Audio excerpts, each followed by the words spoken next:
So there were thousands of people there. It's cold and I'm feeling the snow, but the people are still coming. There are just so many people. I just see the tops of heads of tons of people. You can't see anything else. It's just people in every direction you look. The estimate was, I think, 650,000 people attended the march this year. You know, middle-aged and older people that actually saw Roe v. Wade in their lifetime. Families and with their little kids there. There were people that were chanting, there were people that were singing, there were people that were speaking out slogans. They're all carrying their pro-life signs and they have their pro-life stickers.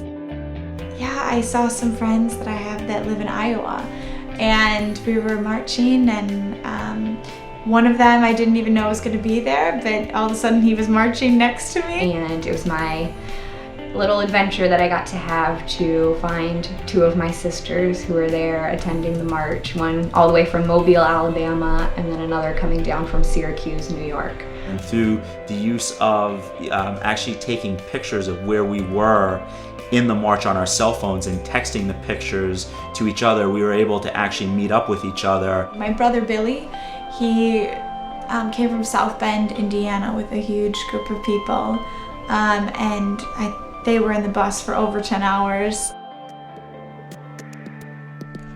The Roe v. Wade decision was a decision in the Supreme Court of the United States in 1973 where they made abortion legal in all 50 states. Over 55 million lives, upwards of 1.2, 1.3 million innocent lives lost each year. The pro-life movement in the United States has used the anniversary of the court's decision, which is January 22nd, to stage a large free speech protest of the court's decision. This is a group of people who's coming peacefully, and they're coming just to be present and to say very simply that all life is sacred at any stage. It gives me a lot of hope that I'm not alone in seeing the problem with this issue. There needs to be someone who can stand up and champion for those who cannot defend themselves, who cannot speak for themselves. When we care about the most vulnerable in a group, it sets a real clear message that it's important to not leave anyone behind. It really is that we want what's best for you.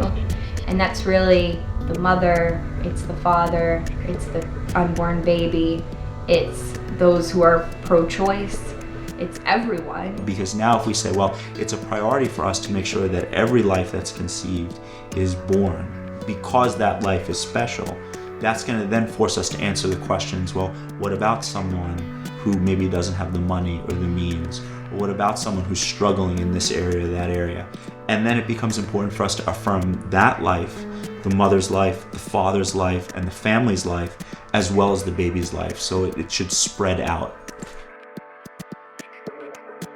It goes to the core of what we stand for as a society, because fundamentally, if there is no life, there is no other rights or any other things that could come about. Life is valuable because it is life. That's why it's valuable. We now look at life, a child, as something that becomes an accessory. So you get married, and then the first thing that you do is you buy a flat screen TV, and then once you've done that, okay, now you're ready to have a kid. Where there's so much violence in our country, and we always wonder, why is this happening? I always reflect on what Mother Teresa said. The greatest destroyer of peace in our society nowadays is abortion. It's because it's pitching a mother against her own child. Family is your basic foundation for everything that is good in this world.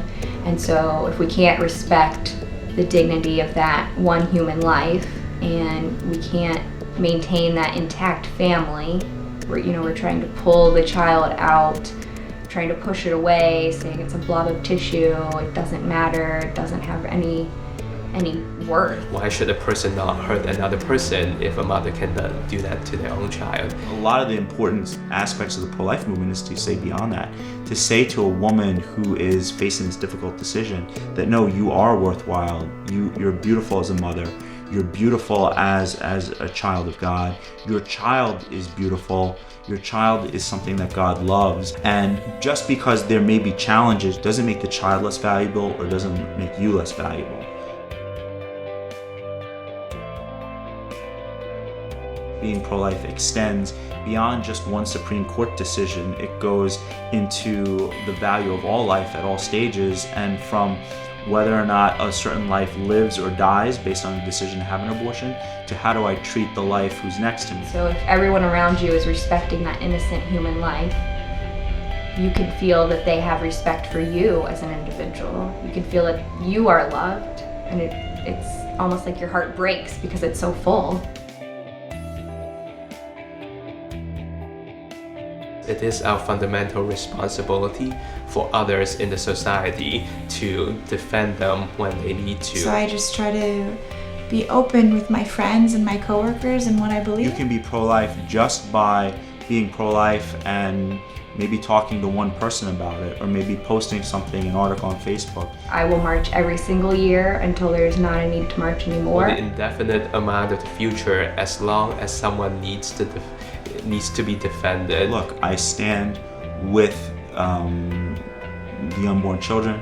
I stand with the mothers who are suffering. I stand with the people who have been harmed by this. It's a great privilege to be there among so many other people on this issue.